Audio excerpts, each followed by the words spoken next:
Hello everyone, I'm Amanda Salinas and thanks for watching this CrimeWatch YouTube exclusive where we're taking a look at some recent crime stories around Austin and Texas. First off, the family of a missing man says he's been found, but not in the way they were hoping. Austin police say Jason John's body was pulled from Lady Bird Lake not far from Rainey Street. His family says this is the closure they needed after 8 days of pleading for answers. Fox 7 Austin's Amanda Ruiz has the details. After 8 straight days of not knowing where 30-year-old Jason John was, we heard there was some activity by the lake. The John family finally got the answer they had been looking for. We knew we had to rush down there because we were told there was actually police tape. According to a spokesperson with Austin Travis County EMS, medics were called out to Lady Bird Lake near Cummings Street and East Avenue Monday evening. There, medics pulled a body out of the water. The John family says the Travis County Medical Examiner's Office confirmed it's Jason. We're still in shock and we're still processing, but at least now we have closure. Jason had been missing since February 5th. He was last seen leaving Rainey Street after a night out with friends. According to his older brother, Renju, surveillance video picked up about 10 minutes of Jason's walk home. Over a week later, Jason's body was found in the lake. Renju says the medical examiner told the family there was no visible damage or scars on Jason. It's never easy. We're just going to continue to remember him. Renju says Jason was the voice of the family because he was such a friendly guy. He was a happy-go-lucky guy. A happy-go-lucky guy with a presence that could be felt by everyone in any room he walked in. He was always a jokester and he just made everyone so happy. So I'm going to miss that presence of having him around. Renju firmly believes the trail by the lake needs better lighting along with cameras, and he's not alone in thinking that. He says his mother firmly believes that could have saved Jason, and she plans to be the one to do something about it. The main thing is she's not done with Austin. She has plans maybe to moving to Texas. She wants that trail to be lit up. She wants cameras there. We all want that. Renju says nothing will ever fill the pain, but getting lights on the trail would be the ultimate testimony to Jason's life. Then going forward, anyone that walks our trail will be safe, and they will know that it was Jason John that made this happen. Amanda Ruiz, Fox 7 Austin News. Fox 7 Austin contacted Mayor Kirk Watson about the family's plea for lighting in that area.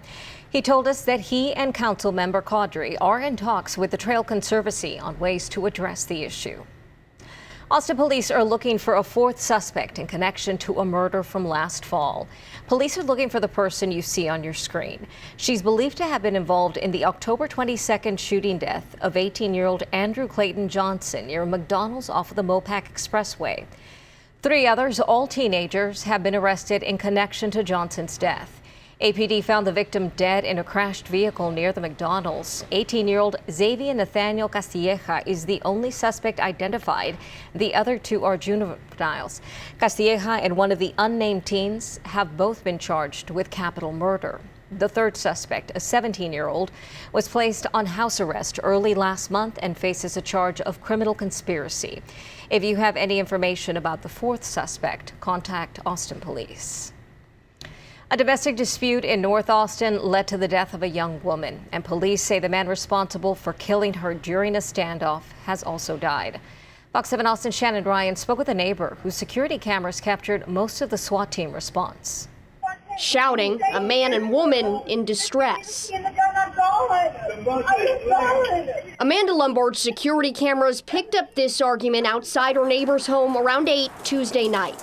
It was so loud, Austin police were called. It stopped, and it became very quiet, and you could hear cars leaving, multiple cars leaving, and it became quiet, so I thought it was over. But the worst had just begun.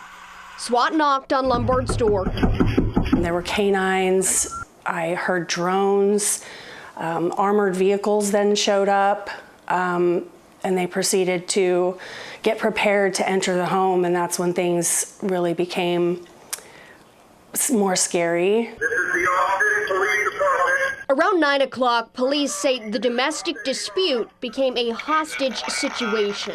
SWAT fanned out, setting up at Lombard's neighbors' homes as well. On their roofs, in their homes on the second floor with, weapons drawn and aimed, and were hunkered down in their bathrooms. So it was pretty traumatizing for the entire neighborhood. Around 12:30 in the morning, SWAT entered the home, ending that hostage situation. It was so loud, and there were loud booms and flashes of light, yelling. It was just a very chaotic scene, and it looked like a war zone. It was very surreal and seemed like it was a movie. One person was dead, another had life-threatening injuries. It looks like it was, confined to just the two people that were involved. Wednesday police said it was too early to share what led up to the incident or how the two involved knew each other. But family members told us their daughter was killed and the son of the homeowners, Lombard's neighbors, injured. I think more resources and less stigma. And if people felt loved and supported, I think there'd be a lot less of this going on. Shannon Ryan, Fox 7 Austin News. And again, since this story originally aired, that second person has died. We want to remind you, if you or someone you know is in distress, help is always available 24/7. You can text or dial 988. That's the Suicide and Crisis Lifeline. A former Cab Metro bus driver who hit and killed a cyclist in 2019 has agreed to a plea deal with prosecutors. The crash killed Fox 7 Austin employee Tony Diaz while he was on his way home from work. It's been 4 years since the accident. Under a plea deal, the driver may not face jail time. According to court documents, the contracted driver, Mindy Stafford, was slow to react as passengers yelled at her to watch out for the cyclist. No alcohol or illegal drugs were found in her system, but Stafford did fail a sobriety test. Prescription medications that caused drowsiness were found in her backpack. Originally, Stafford faced manslaughter charges. Now she's charged with negligent homicide. She's expected to officially accept a plea agreement on Wednesday for 7 years deferred adjudication, essentially probation. It is ridiculous. This woman should spend some time in prison reflecting on killing this young man, and it is so troubling to hear that some sort of deal like this is going to be struck. The DA's office was unable to comment ahead of sentencing, but a spokesperson told us more information on the plea deal will eventually be shared. To Milam County now, where 3 young men were killed in a fiery crash. It followed a police chase on Highway 190 between Cameron and Milano. Fox 7 Austin's Shannon Ryan looks at how their deaths have impacted the city of Cameron. These 3 young men were accomplished and beloved members of the community who we're told had a passion for fast cars, something that ultimately may have contributed to their deaths. It's the kind of tragedy that changes the face of a community. You can definitely tell things aren't the same. It just seems like everyone's moping around. That takes a small town's innocence. Cameron's Cameron, but it's not the same, especially when you lose people like them. 19-year-old Fabian Bynum, 20-year-old Devarius Bynum, and 21-year-old Malik Thomas, Destiny Weathersby's boyfriend of 5 years. No. We had recently broke up, and that was the worst. Because it was a lot of things that I wish I would have said to him before everything happened. And I started to blame myself and everything, because the last time I spoke with him, he told me he loved me, and I didn't get to tell him that back. The 3 young men died in a fiery crash late last month. Sometimes I don't want to know. I hate to talk about it most times because I just don't like to think about it. It's just terrible how it happened. Milam County Sheriff Mike Clore says Fabian was driving more than 20 miles over the speed limit on US 190 between Cameron and Milano and lost control of his car while trying to outrun the deputy attempting to stop him. I want people to know that they were role models. They wanted people to look up to them.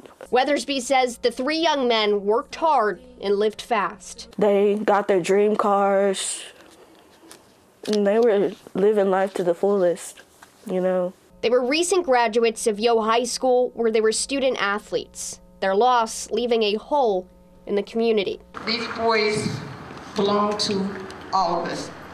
These are our kids, our babies. Each day since the crash, Weathersby, working to process, every day, has journaled. And I feel like I finally come into realization that he's gone. There's nothing I can do about it. But I still think about him every day. And it's just hard. It's just hard. That crash remains under investigation. We have information on fundraisers for the three young men's families on our website. That's fox7austin.com. For Fox 7 Crime Watch, I'm Shannon Ryan.